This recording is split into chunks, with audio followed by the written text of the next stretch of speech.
A new bike to review. This is going to be the first ride. This is called the Gowow Orion, Ori for short, O-R-I. And it looks pretty sweet, man. I mean, I gotta tell you, it's got some looks on it with those gold front forks, and I'm not crazy about the white because I know it's gonna get dirty, but it does look good right now. So we'll see, but this bike is pretty legit. It's got an application that comes with it that you could get into the controller and change, which I'll show you. You could change the throttle curve, you could change all the programming, the gears. Okay guys, here's the application. I just started it up. It's a startup screen, and you can see here it's not connected yet. I'm going to connect the Bluetooth. It's connected now, so the bike is connected.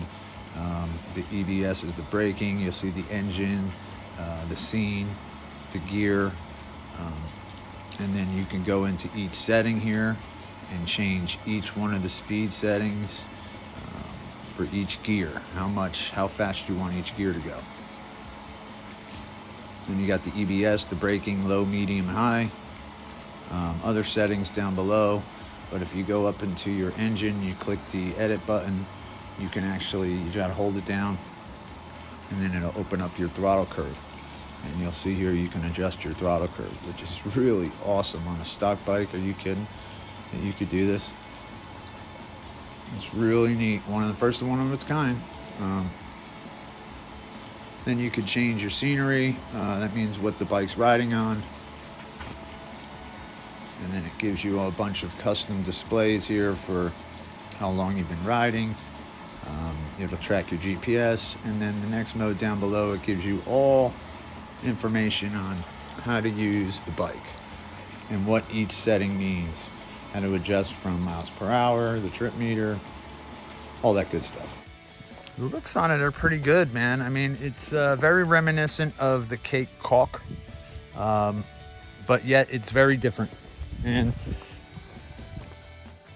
the gold forks on it are they look sick. Personal design, I think that by going with the gold forks, they should have done the gold rims. And I think that would have been next level for sure with the gold rims. The white is a little, the base white is okay. The white seat is just gonna get filthy. It's not yet, but it's going to.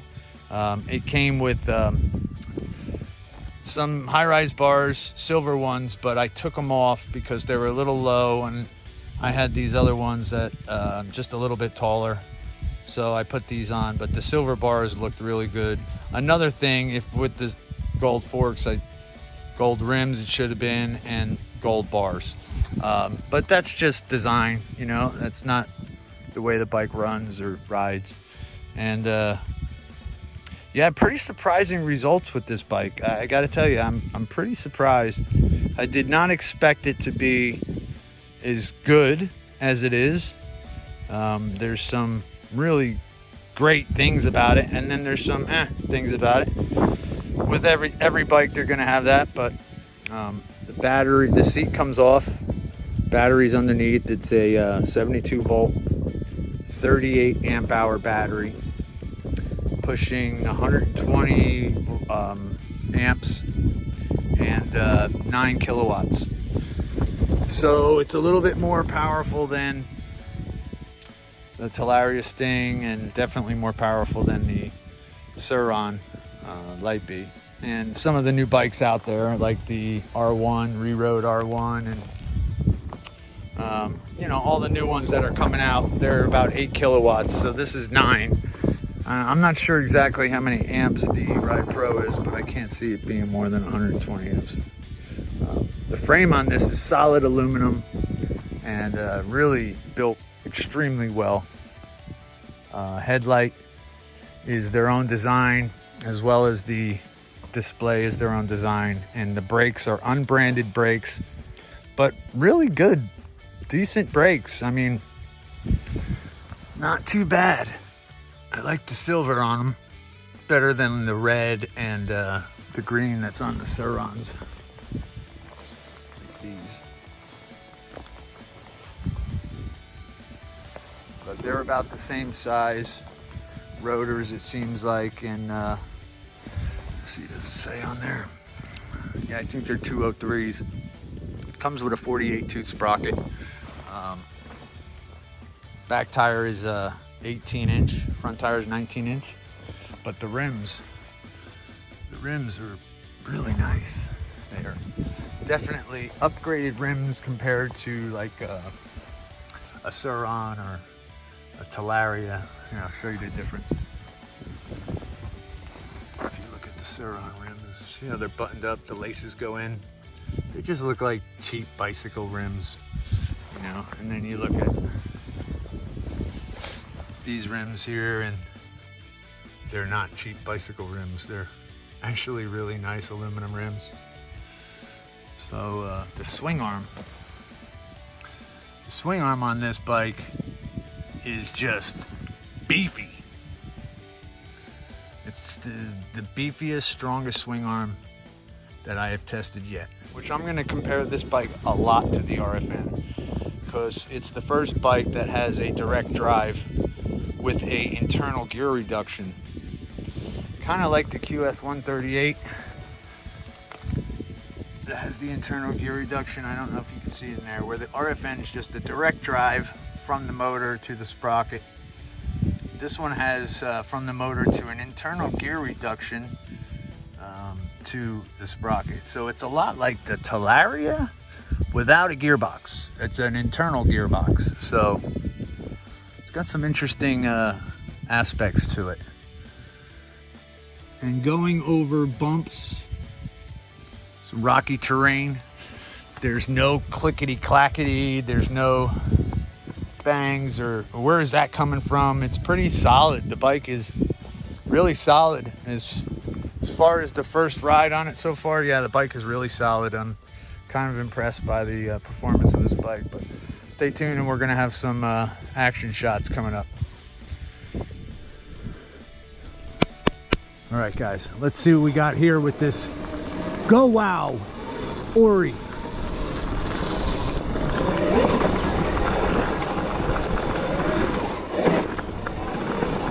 All right.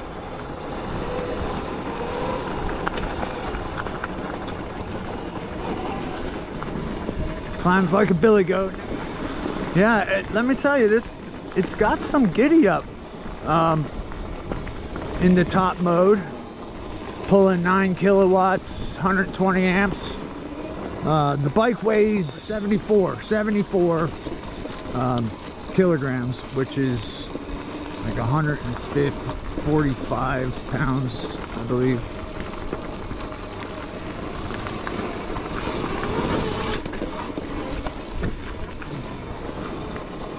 This bike, I can't compare it to really a Surron directly or a Talaria. What I can compare it mostly, Apollo RFN or the Beta Explorer.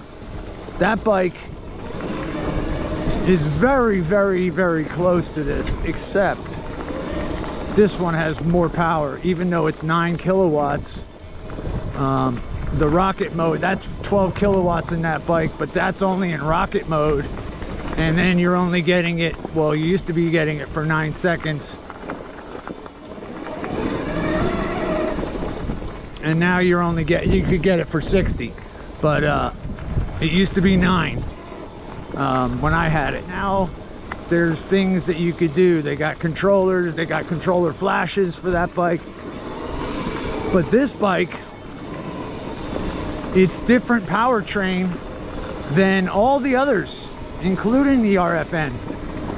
The RFN is a direct motor to sprocket drive. The Talaria has a gearbox. The Surron has a belt. Well, this one has an internal gearbox with an internal gear reduction.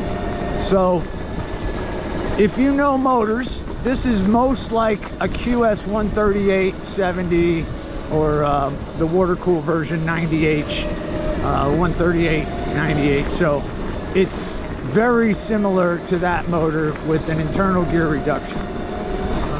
In the application you get, it's pretty neat. You're able to adjust a lot of stuff, including your torque curve. If you're going to let someone ride the bike, or you know, you're riding on specific type of ground, snow, ice, mud, sand, you can adjust your throttle curve to each one of those settings. You could do it from the display here, from the controls on my left hand side, or you could do it from the app. Either way, you could hook up your phone to your handlebars, and then you could be running the app the whole time, controlling it on the fly. It also has a GPS. Well, you know, it's got an app, so it's got a Bluetooth module. It's got a GPS module on it too, and you're able to track all your rides, your ride times, share it with your friends. There's a lot of things you could do with it. They definitely put a lot of thought into certain things on this bike, but there are certain things that are a head scratcher, and I'll get into them in a minute. But as far as the bike itself, it mostly relates to an Apollo RFN. I think personally, because I had the RFN, but I had an original model, so mine was the 9-second tune. It was just looked awesome. That bike looked awesome. I still think it's the #1 looking bike, electric bike out there, is that RFN. I don't think there's another nicer looking electric dirt bike out there than the RFN right now, besides of course the Stark Varg. I mean, we're not talking Stark Varg, we're talking right now, we're talking, you know, affordable bikes that normal people could, well, kind of afford. $5,000. This falls into that range. The price tag on this is kind of all over the board. You could find it from $7,500, which is like, what? Now there's some nice componentry on here, but $7,500, really? Like, come on. Those are mostly like stores that you could buy them from. You would go there, physical stores, brick and mortar stores that you could go and purchase the bike from. They're the ones that are going to be selling it for the most money, because they got to pay their mortgage or their rent. But besides that, you could find them when they were first being released from the manufacturer's suggested retail price of $6,500. Then Lithium Power Sports has them listed right now for $54.99 for the Gowow Orion, Ori for short. And let's get into some specs. So our battery here, we have a 72 volt, 38 amp hour, and you know, the manufacturer's suggesting that you probably get, you know, 100 kilometers out of it, which is like, you know, 60 miles an hour or 60 miles. So that's what I'm figuring that we're going to be looking at anyway, somewhere over there. I haven't done a range test on it. It's my first ride, so we're going to get into it in a little bit. After today, we'll get into a range test and see how this baby performs compared to a Talaria or Surron. All stock now. I haven't upgraded any of my bikes as of yet, besides tires and, you know, little parts. No power upgrades. I like bikes that are stock, that don't have to upgrade power. So one thing, I'll give you a negative real quick on this bike. One of the major negatives are these grips. In my life, I've never felt grips as bad as these. Yet, this is an expensive bike, and they really didn't cut many corners, so I don't understand. It's a major head scratcher why these grips got used. They're super sharp, super duper sharp.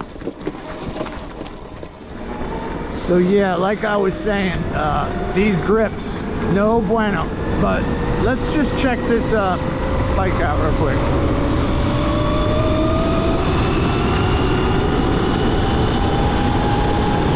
Oh, it's still pulling.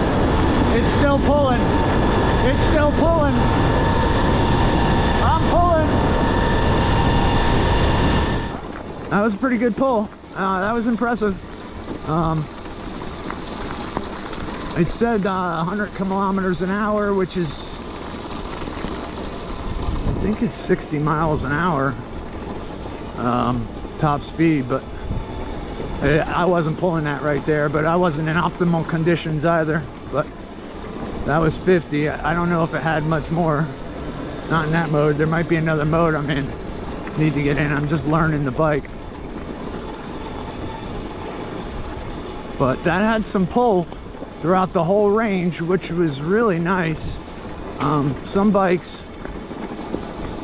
let's give you for example, the Talaria MX3. That bike, great bike, but in the stock version, stock form, it pulls really hard, and then it kind of hits a second gear, like at 15 miles an hour. It's not a second gear, but you know, it plateaus and then it goes again. And it's like if you hit it when you're at like 20 miles an hour and you hit it, it takes a minute to go. Like the torque isn't like pop. Like a Surron will give you a pop. At certain times you can get a stock Surron to pop, you know, where it's like torquey. It's like, wow. But you're also talking, it's only 125 pounds. So every pound over that is going to affect that way that bike rides. That's why the Lightbee is the Lightbee. It's why the Lightbee is one of the great bikes. One of the things that I wish it had was a reverse, and it doesn't, and it's too bad. Like the RFN comes with a reverse, and that reverse is great. I mean, you don't use reverse a lot, but when you do use it, it's important. This bike is really stable on this. Like the Surron is sketchy, and the Talaria is a little sketchy because of the back tire. You sink right through it. But this has like an RFN feel, where you got a 19 in the front and 18 in the back. And this terrain is horrible. I mean, it's really bad. It's soft riverbed. You sink in, bouncing off huge baseball size, football size stones. So this bike handled that amazingly, just amazing. If Apollo was this, and Apollo's 12 kilowatts, man, but you only get that in rocket mode, so you got to be hitting that rocket mode button. Otherwise, you got to talk about changing your controller, right? I'm not talking about upgrades. I'm talking about stock, out of the box bikes, where I don't have to change my controller. I'm just out of the box, man. I'm taking it out of the box and I'm riding. I'm not upgrading power. I'm not doing any of that. The channel will start to get into that later on, but right now we are strictly out of the box bikes. And you know, we've tried pretty much all of them. I don't have the E-Ride Pro on video yet, or the Ultra B, but I have ridden them, and the Stark Varg. But I have a lot of electric bikes under my belt, and as soon as I ride one, I can tell you automatically if it's going to be a contender. And this bike's a contender. It's a great, it seems like to me, what's this bike set for? Like this, trail riding. I mean, that's pulling.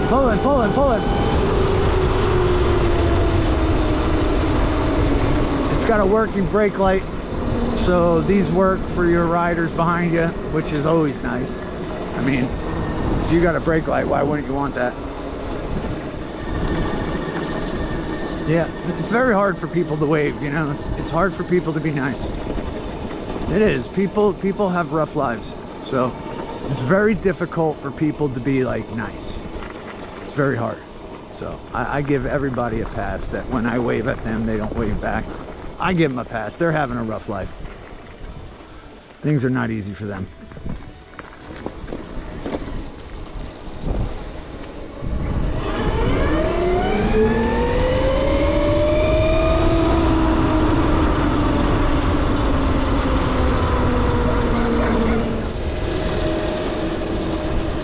All right, let's see against the Surron what we could do.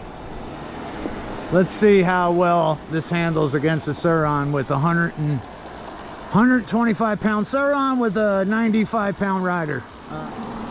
3, 2, 1, go.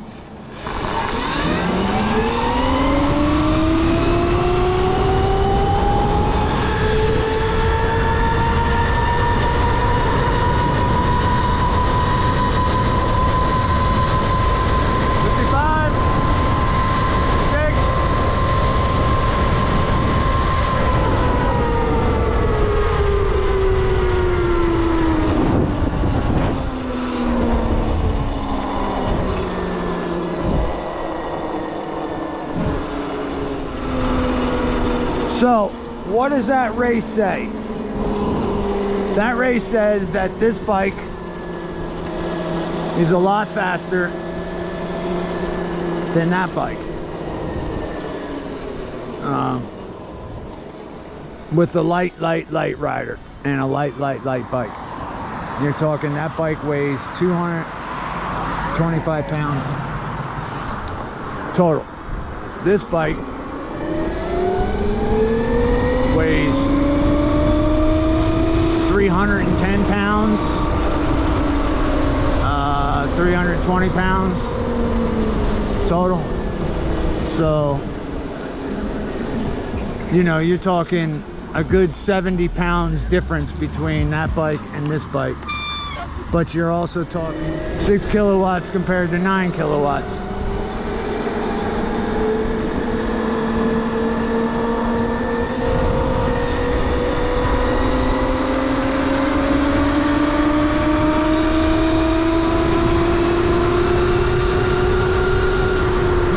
About rocket mode on the RFN is you can keep hitting that 12 kilowatt button, that rocket mode, over and over and over again until you overheat the motor, and then there'll be a cool down. So it's just got to get hot before you get into that cool down period. As far as when the bike is cold, you could just constantly hit that rocket mode. Boom, boom, boom, boom, boom, boom, boom. I still don't know why they don't give you the full 12 kilowatts. Like E-Ride Pro gives you, like you could give me the 12 kilowatts full. Why are you giving me a rocket mode button? It makes no sense. And Apollo with their restrictions, it kind of sucks. You know, Apollo, if Apollo gave you that rocket mode, like in their mode, you know, rocket mode, they just give it to you, then that bike would be the best bike you could buy, period. It would be better than the E-Ride Pro, 100%. So if the RFN didn't want to be restrictors and restrict you on your power, then that bike would be the best bike, e-bike out there. Plain and simple. E-Ride Pro, everything else wouldn't stand a chance. But no, Apollo's got to be like, you guys can't go that fast, and we're going to restrict you to, 5 kilowatts. 5. You only get 5. 5? The Surron has 6. You're giving me 5 kilowatts. Nominal power. Like, man, you guys are really gracious. I appreciate all that power you're giving me. Like, give me the 12 kilowatts and let me determine when I'm going to use it. And that's my rant for today, guys. So stay tuned for more on this bike. It's pretty neat. We got a lot more coming to the channel. For Surron and Cushman, get out and ride.